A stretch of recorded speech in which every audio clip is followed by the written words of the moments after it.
Hello किसान भाइयों, आपका अपना YouTube चैनल सफल किसान पर फिर से एक नई वीडियो के साथ स्वागत है। आज हम आपको दिखाने जा रहे हैं सिम उन्नति जो मेंथा आई है नई इस बार में, और कितना उपज होता है, कैसे इसको बोया जाता है, कितनी जड़ निकलती है बिस्वे में, और किस तरीके से इसमें स्प्रे डाली जाती है, कैसे तैयार किया जाता है, इसकी सारी विधि हम आज बताएंगे इस वीडियो के माध्यम से। तो हमारे वीडियो को स्किप न करें ताकि आपको संपूर्ण जानकारी इस वीडियो के माध्यम से मिल सके। हम किसान भाई से डायरेक्ट आपकी मुलाकात कराएंगे जिससे आपको सटीक जानकारी इस चैनल के माध्यम से मिल सके कि किस प्रकार से सिम उन्नत की जड़ की जाती है और कैसे इसकी रोपाई की जाती है। सारी विधि हम भैया से पूछेंगे। तो श्रीमान जी, आपका क्या नाम है? तो आप ये कितने दिन से खेती कर रहे हैं आप सिम उन्नत की? सिम उन्नति की प्रजाति मार्केट में 1 वर्ष पूर्व सिमैर द्वारा किसान मेले से हर किसान को पंजीकरण करके 5-5 किलो बीज उत्पादन के लिए दिया जाता है।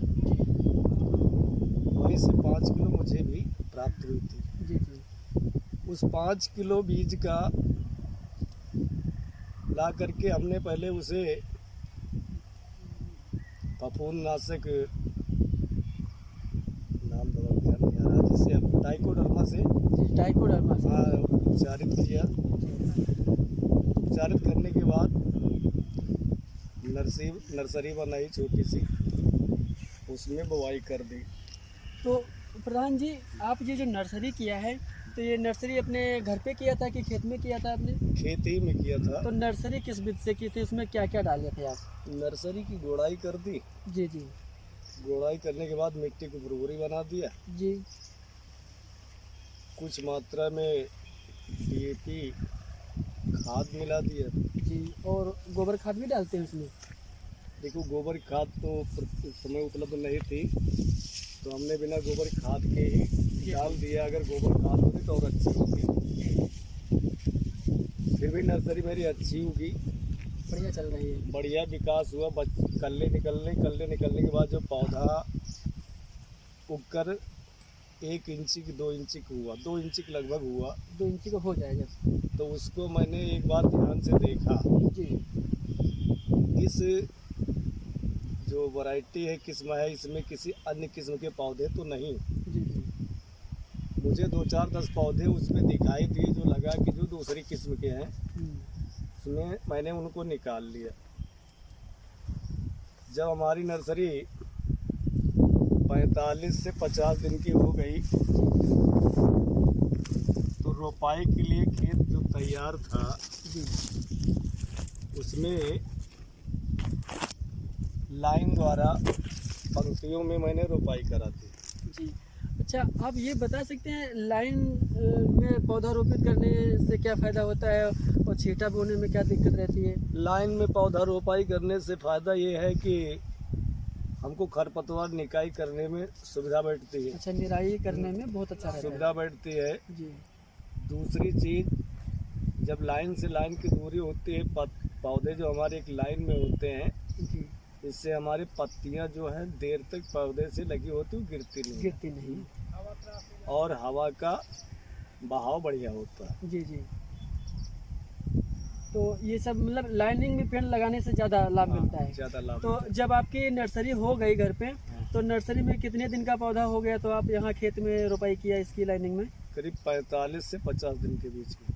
45 से 50 दिन के बीच में आप यहाँ पे रोपाई कर दिया। हाँ। रोपाई करने के टाइम इसमें कौन कौन सी खाद डाली थी? रोपाई करने के टाइम कितनी बार जुताई की गई थी? खेत की जुताई पहले तो 2 बार कल्टीवेटर से हुई। 2 बार कल्टीवेटर की सहायता से जुताई कर दी गई। उसके बाद खेत सूखने के लिए डाल दिया। जी। 4-6 दिन उसमें धूप लग गई। उसके बाद जी जी। पाटा लगाने के बाद रोटावेटर से 2 जुताइयाँ कर दी। जी। उसमें DAP खाद भी डाली है आपने? हाँ, कुछ मात्रा खेत के क्षेत्रफल के हिसाब से खाद मिला दिया। अच्छा जी। उसके बाद छोटी छोटी क्यारी बनाई सिंचाई के लिए, रोपाई करा दी। और वो खरपतवार ना उगे उसके लिए एक दवा आती है, पेंडामेथिलिन।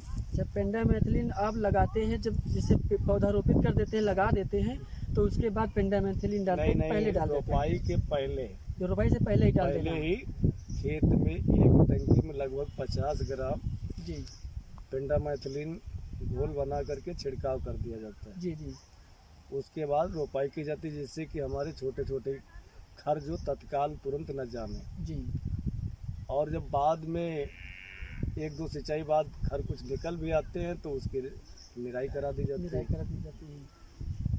अब जैसे निराई करने के बाद जब पौधा आपका तैयार हो जाता है, काफ़ी हाइट में आ जाता है, मैं देख रहा हूँ, तो उसमें कौन सी कीट भी लगती होंगी इसमें खेत में? जब कीट आपको जैसे कि जोरई एक होता है और एक भुनगी देसी भाषा में कहा जाता है, जी और कुछ तितलियाँ जैसे होती है, जी जी तो उसमें हम कीटनाशक का छिड़काव करना पड़ता है। जी तो कुछ दवाएं आती हैं जो अधिक पावर वाले हो, जैसे कोरेजान। जी जब वो तीनों प्रकार कई प्रकार के कीट हो तो कोरेजान का छिड़काव किया जाता है। जी जी उसके बाद 15 दिन बाद देखते हैं कि कीट क्या सब समाप्त हो गए कि नहीं, तो अगर कुछ बचे जी तो फिर प्रोफेक्स सुपर मालूम हो जाए कि फफूंद का असर है, जी। पत्ते में धब्बे पड़ रहे हैं, जी जी तो M45 का छिड़काव भी करते हैं, या अल्ट्राकाल का, या पौधे का विकास कम होता है तो हम 19-19 का भी छिड़काव करते हैं। अच्छा, 19-19 का भी छिड़काव करते हैं। हाँ। तो ये जैसे M45 से ये 19-19 का छिड़काव करते हैं, तो इससे खेती में क्या लाभ मिलता है? पत्तियां रुकती हैं कि? देखिए 19-19 जैसे मान लीजिए कीटनाशक डाला गया, कोई दवा जो है पेड़ की वृद्धि को रोक रही है, या मान लीजिए पेंडामेथिलिन भी हमने डाला था, तो इससे जब हम ये चीज़ डाल देते हैं तो पत्ते में एक नई जान फिर आ जाती है और पत्ते का विकास बढ़ जाता है। और जब पत्तों का विकास बढ़ जाएगा तो पेड़ में भोजन ग्रहण करने की क्षमता ज़्यादा हो जाएगी, विकास ज़्यादा होगा, विकास ज़्यादा, जड़ भी ज़्यादा नीचे बैठेगी। अब ये कौन से महीने में आपने रोपित किया था पौधे को? कौन से महीने में लगाया था इस नर्सरी को? इसकी रोपाई हमने अगस्त में की थी। जी जी जी हिंदी महीने में जब रक्षाबंधन का समय होता है तब किया गया था। अब ये अगस्त में करने के बाद अब ये फरवरी में खुद रही, समझ लो। अब जनवरी लास्ट है आज, मानो जनवरी लास्ट है। इसकी खोदाई सूत्र रूप से 15 जनवरी से खोदने योग्य हो जाती है। अच्छा, ये जब ये खुदाई योग्य हो जाती है तो कैसे पता चलता है कि खेत में खुदाई योग्य हो चुका है पौधा? कैसे हम पहचान सकते हैं कि यह खुदाई योग्य हो चुका है? क्योंकि जो पौधा हमारा होता है जब पक जाता है जी जी, तो उसकी पत्तियां पीली पड़ने लगती है और वो गिरने लगता है, और जड़ें जो नीचे की मजबूत निकलने लगती है जी, और नीचे जड़ भी निकलना चालू हो जाता है। हाँ, गिल्लियां मारना चालू हो जाता है। कल्ला तो जब और लेट होगा, जब जैसे कि अभी कुछ समय और बीत जाएगा, धूप का प्रकाश बढ़ेगा, ठंडी कम हो जाएगी, पत्तियां गिरने के बाद उसके बाद तो जाकर तो ये अभी खुदाई का प्रोसेस चल रहा है, मैं देख रहा हूँ। उधर खुदी हुई जड़ भी रखी हुई है आपकी, तो ये प्रोसेस खुदाई का चल रहा है, चालू हुआ है। तो ये अभी आप ये बता सकते हैं हमारे किसान भाइयों को कि ये एक विषय में समथिंग ज़्यादा अच्छी उपज हो जाए, हर व्यवस्थित जो सामग्रियाँ होती है इसमें डालने के लिए, कीटनाशक है और दवाइयाँ हैं और ये खाद का जो भी मात्रा है अच्छी तरीके से खेत में डाल दिया जाए, तो इसमें ज़्यादा से ज़्यादा औसतन कितना निकाल सकते हैं? एक विषय में कितनी जड़ निकाल सकते हैं? 2 कुंतल से लेकर के जी, लगभग 3 कुंतल 350 किलो 3 से 3.5 कुंटल तक का बढ़िया औसतन निकल सकता है जी। तो अभी आप ये रेडी हो चुका, खुदाई चल रही है, चालू है। आप ये बता सकते हैं कि जो ये कोसी आती है पेपरमेंट जिसको मेंथा बोलते हैं, उससे ये सिम उन्नत में तेल का औसतन कैसा निकलता है? कितना तेल निकलता है? अधिक निकलता है? कितना कोसी निकलता है? में बात 130 से 140 लीटर प्रति हेक्टेयर है, जी जी, जबकि सिमोन्नति में 190 लीटर प्रति हेक्टेयर है। इसका मतलब जो सिम उन्नति है ये ज़्यादा अच्छा काम उत्पादन ज़्यादा देती है। अच्छा, इसमें क्या कुछ ज़्यादा टाइम लेता है रोकने में? मतलब कि नहीं, समय वही है जो कोसी Same में time है, में पूरी लागत वही है, पेराई का समय वही, पेराई की विधि वही है, जी जी, सारी प्रक्रिया वही है, उत्पादन इसमें ज़्यादा है। उत्पादन इसमें ज़्यादा है। ज़्यादा है। और ये आसानी से तैयार भी हो जाती है। तैयार उसी विध से होती है, जैसे कोई प्रजाति तैयार हो जाती है आराम से, उसी तरह आराम से भी तैयार हो जाती है। अच्छा, ये जैसे खेत पूरा फ्लैट होना चाहिए, बराबर होना चाहिए कि जैसे ऊंचा खेत है किसी किसान का, देखिए, कोई भी तो उसके खेत लिए क्यों नहीं, फसल के लिए खेत का समतल होना किसी फसल के लिए तो आवश्यक है, बहुत जरूरी है। तो जब आवश्यक हर फसल के लिए, उसी तरह इस फसल के लिए भी आवश्यक है। जी जी।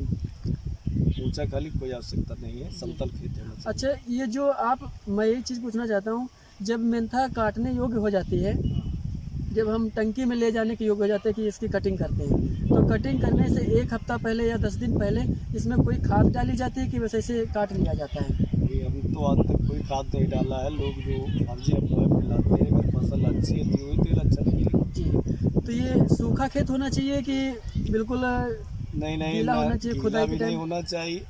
जब कटाई के टाइम पे खेत जो हमारा है एकदम सम होना चाहिए, न गीला होना चाहिए, न अधिक सूखा होना चाहिए। अधिक सूख जाएगा तो पत्ते गिर जाएंगे, तेल की मात्रा कम हो जाएगी। जी, बिल्कुल नॉर्मल होना चाहिए, नॉर्मल बस उसी पे- सामान्य तरीके उसी पे कटाई कर लेनी है। बाद इसकी नर्सरी कैसे करें कि जो विधि पूर्वक बता सकते हैं कि कैसे नर्सरी करें तो लगाने ले जाने के बाद वो जड़ को पहले तो कटाई करें, चाहे मशीन हो या काहे छोटे छोटे टुकड़े बना ले। उसके बाद ट्राइकोडर्मा से उपचारित करके ट्राइकोडर्मा डाल के उपचारित उपचारित करते कर हैं। लें। उसके बाद इसको काट के लगाते हैं जी और 2 दिन, लगभग 2-3 दिन उसे डांट के बोरी से ढक के रख दें। घड़ी पे रख दें इसको। रख दें, जी सूखने न पाए, हल्का पानी मार दें जिससे कि सूखे नहीं। जी उसके बाद खेत के अपने बढ़िया की नर्सरी जो जहाँ पे डालना है, जी जी गुड़ाई करके सूखी मिट्टी हो जाए उसमें, जी जी और अपनी मिट्टी के हिसाब से उसमें खाद की मात्रा मिला दें, गोबर की खाद की मात्रा मिला दें उस हिसाब से उसमें, तब आप नर्सरी करेंगे तो आपका फायदा ज़्यादा होगा। जी। अच्छा, नर्सरी करने के टाइम खाद वाद DAP डाल दें और भी कुछ डालना पड़ता है उसमें? DAP के साथ में और भी कुछ स्टार्टिंग में डालना होता है नर्सरी के अंदर? ज़्यादा कुछ डालना नहीं बस होता है, यही DAP के साथ डाल दें। डाल दे खाली बस। अच्छा, कुछ लोग देखते हैं कि ये जो नर्सरी करते हैं, नर्सरी में ऊपर जो काली वाली पास होती है जो सड़ जाती है गोबर की पास। उसको डालते इसलिए है कि बंद हो जाए, जी दिखाई, क्योंकि अगर ये जड़ें हमारी खुला रहेंगी तो सूख जाएंगी। जी तो उसको चाहे आप मिट्टी से काहे दबा दें कस के गीली होने पे, जी जी यानी सूखनी नहीं चाहिए बस। बस तैयार हो जाए तो लाइन विध से लगा दिया जाए बस तो उसका ज़्यादा अच्छा रिस्पांस मिलेगा। तो किसान भाइयों, आपने देखा सिम उन्नत किस प्रकार से खेती की जाती है, कैसी जड़ तैयार की जाती है। अगर ये वीडियो आपको पसंद आया है तो आप हमारे वीडियो को शेयर करें ताकि नए नए किसानों तक ये जानकारी पहुँचे और वो सिम उन्नत का लाभ उठा सकें। थैंक यू सो मच किसान भाइयों।